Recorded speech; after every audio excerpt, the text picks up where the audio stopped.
Bonsoir à toutes et à tous et bienvenue dans ce journal. Nous ouvrons cette édition du mardi 12 janvier 2010 avec les élections régionales et Jean-Paul Boré, le vice-président communiste de Languedoc-Roussillon, qui hausse le ton au moment où se crée à gauche un bloc anti-Georges Frêche. Aux côtés des trois autres vice-présidents communistes du Conseil régional, Josiane Colloré, Jean-Claude Guessot et Henri Garino, Jean-Paul Boré a signé la semaine dernière une déclaration dans laquelle il met en garde les autres partis de gauche sur les dangers que pourrait revêtir une division face aux stratégies notamment élaborées par le Front de gauche en vue du scrutin des 14 et 21 mars prochains. Jean-Paul Boré souhaite avant toute chose préserver le travail effectué par la majorité régionale depuis 6 ans maintenant. Je vous propose de l'écouter au micro de Pierre-Paul Castelli. Avec mes trois autres collègues vice-présidents, Jean-Claude Guessot, Henri Garino et Josiane Colloré, nous avons fait le choix d'engager des discussions. Hier soir, il y a eu une première étape puisque nous avons conclu un accord à la fois sur les grands principes du contenu sur lequel nous souhaitons nous engager. On a été pris en compte et là, demain, nous avons une nouvelle rencontre avec Didier Codorniou là, pour passer à l'étape supplémentaire concernant la concrétisation de nos propositions dans le domaine de nos compétences régionales. Ça veut dire que pour vous, on peut travailler avec Georges Frêche? Mais bien évidemment, ça fait 6 ans avec des hauts et des bas, mais surtout des hauts parce que j'indiquais que nous avons pu mettre en place une véritable politique de gauche. Est-ce que ça veut dire que vous allez être exclu du Parti communiste? Non, je ne crois pas, je demeure communiste.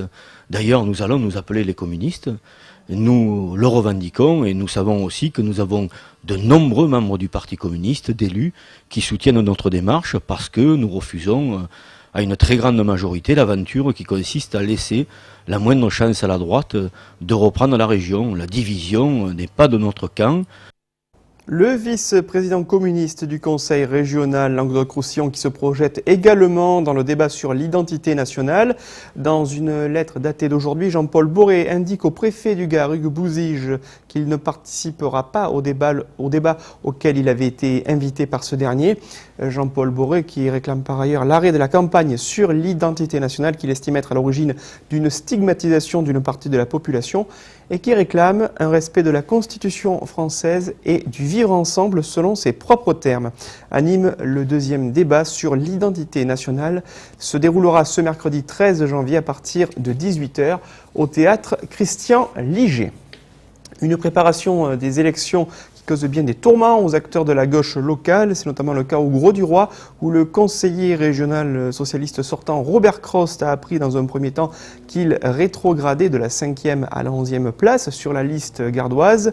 Une décision apprise de la bouche du premier socialiste gardois Fabrice Verdier et que n'accepte pas Robert Crost qui en appelle désormais à la tête de liste dans le département, à savoir le président du Conseil général Damien Allary. Je vous propose de l'écouter au micro d'Olivier Michel. Écoutez, sur cette liste, initialement, je suis en 5e position. Et je dis qu'il n'est pas question que cela change.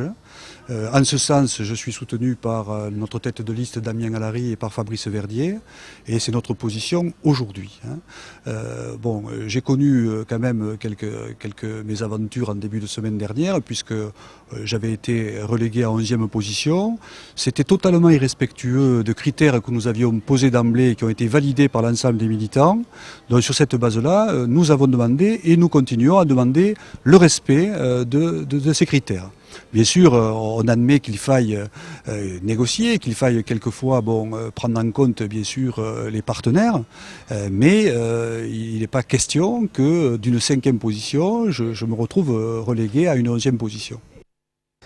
Et une 5e place donc, qui se décidera entre Robert Crost et Jean-Paul Boré, donc qui se disputent ce rang. La 7e place pourrait peut-être revenir à un autre candidat. On avait parlé de Ferdinand Jaoul dans un premier temps, le chasseur. Celui-ci pourrait finalement figurer sur la liste de l'Aude. Robert Crost qui était présent ce midi au lycée Geneviève de Gaulle-Antonios à Millau afin de superviser le déjeuner des élèves dans le cadre d'un plan de diététique promu par la région. C'est par une signalétique de couleur inscrite sur leur plateau que les lycéens peuvent désormais composer facilement un repas des plus équilibrés en respectant les différentes doses. Mieux manger à la cantine et être bien guidé, c'est possible. Explication avec Olivier Michel qui s'est mis à table avec les lycéens. Projet pilote pour le lycée de Millau. 1000 plateaux repas dits éducatifs ont été mis en service à la cantine scolaire. Objectif, sensibiliser les lycéens à leur hygiène alimentaire et à la nécessité de respecter un équilibre nutritionnel. Un projet monté par une étudiante diététicienne et mis en place avec le chef cuisinier de l'établissement. J'ai voulu créer un plateau avec les recommandations du PNNS, donc les recommandations gouvernementales, en reprenant les groupes de couleurs de chaque aliment, correspondant à chaque aliment. Et donc ce qui se passe, c'est qu'après au niveau du self, devant chaque aliment, on met un code couleur. Et le principe de ce plateau, c'est que l'élève sorte du self avec un repas équilibré. Un pari osé dans un self-service mais qui semble fonctionner. Le fait qu'ils se servent eux-mêmes, en fin de compte, leur permet de consommer ce qu'ils ont mis dans leur assiette. On ne leur impose rien. Moi, je suis là en tant que consultant, d'une certaine manière, auprès des élèves pour leur expliquer un peu ou pour leur donner la composition de la recette et ainsi de suite. Bref, communiquer avec eux, instaurer un dialogue qui leur permette de se sentir en confiance et de goûter. Et donc, on se rend compte qu'ici, on arrive à passer autant de légumes verts que de féculents.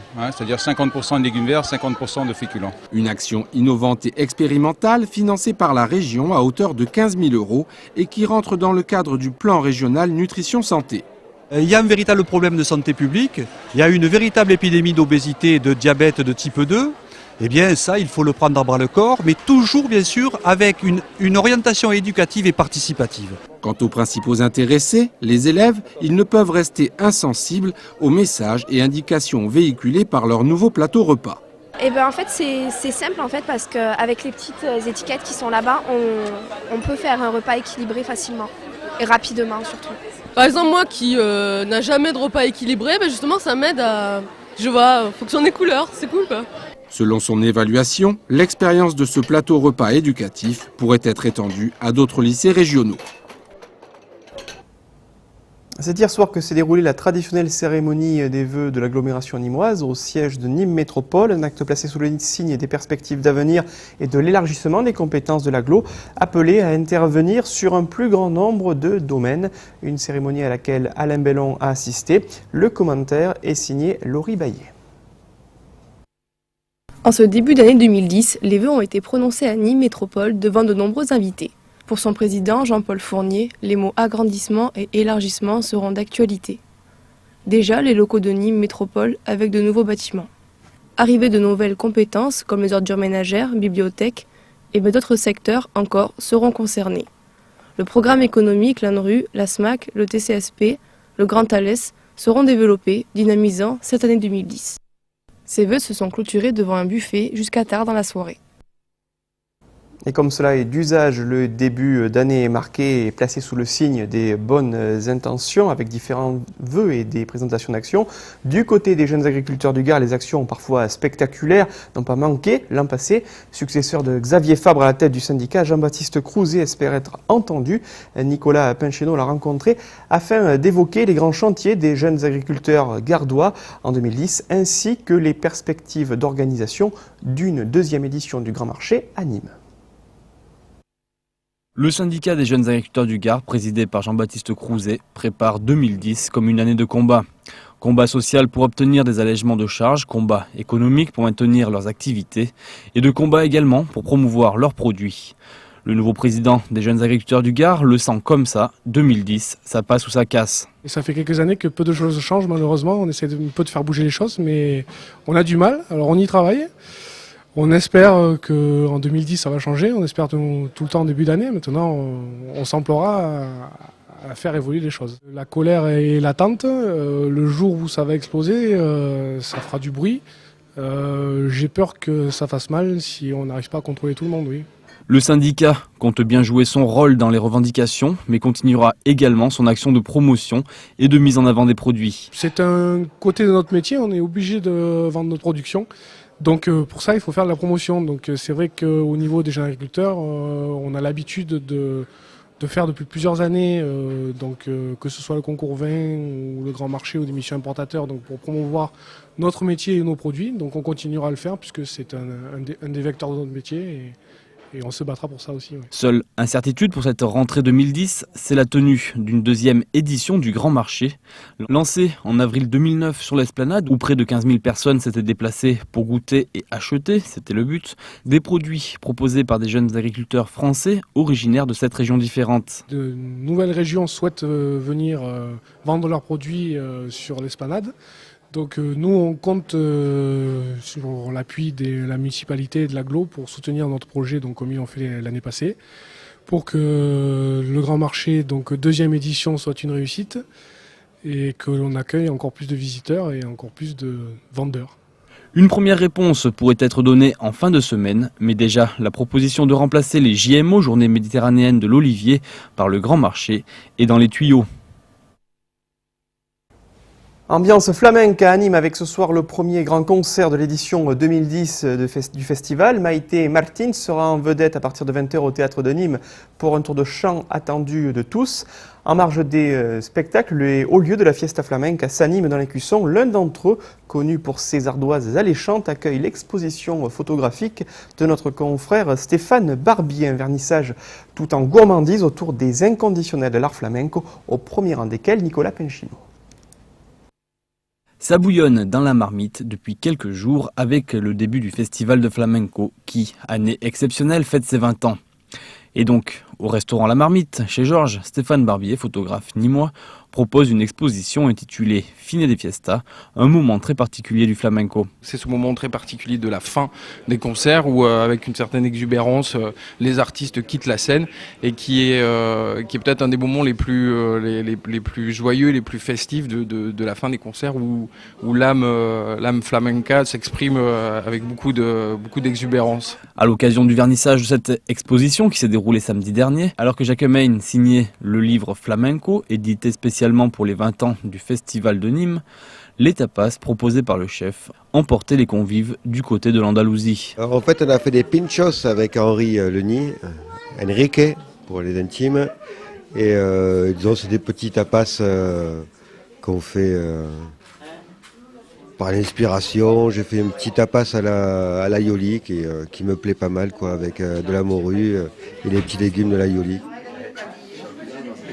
Au fil des ans, avec les hauts et les bas d'une histoire comme celle-là, de 20 ans, je crois qu'aujourd'hui on est arrivé à un niveau de maturité où on peut dire clairement que Nîmes, et ça je crois que c'est vraiment pas un slogan publicitaire, Nîmes aujourd'hui fait partie du monde du flamenco, est une de ces villes étapes.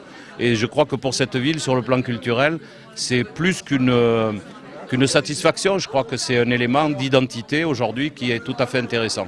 Et puis si Patrick Bellito nous avait dévoilé son coup de cœur pour Maïté Martins, la chanteuse qui ouvrait le festival, Jacques Main a également choisi un chanteur, Miguel Poveda, qui jouera le mercredi 20 janvier, comme coup de cœur. Comme quoi, le cante reste l'art premier du flamenco. Et toujours concernant le festival, sachez qu'en raison de nouvelles consignes de sécurité, les concerts acoustiques prévus à la cour d'appel de Nîmes ont été déplacés. Samedi, Antonio Soto remplacera le guitariste Javier Conde. Il se produira à 16h et 17h30 au Muséum d'Histoire Naturelle boulevard Amiral Courbet. Dimanche, le romancero Gitano sera proposé à l'Odéon à partir de 15h. Enfin, le concert du 23 janvier avec Antonio Campos se déroulera au Petit Temple, rue du Grand Couvent, à partir de 17h30. Et une dernière information concernant cette fois les intempéries qui ont touché le littoral méditerranéen. La semaine dernière, on a appris ce matin le retour de l'électricité sur la commune de Saint-Rémy de Provence. Voilà, c'est fini pour ce journal. N'oubliez pas vos rendez-vous de la soirée sur notre chaîne. 21h, Croco Hebdo, le best-of de Noël. Et puis à 22h, le match entre le Nîmes Olympique et le Football Club d'Istres. Merci de votre fidélité à Télémiroir et très bonne soirée.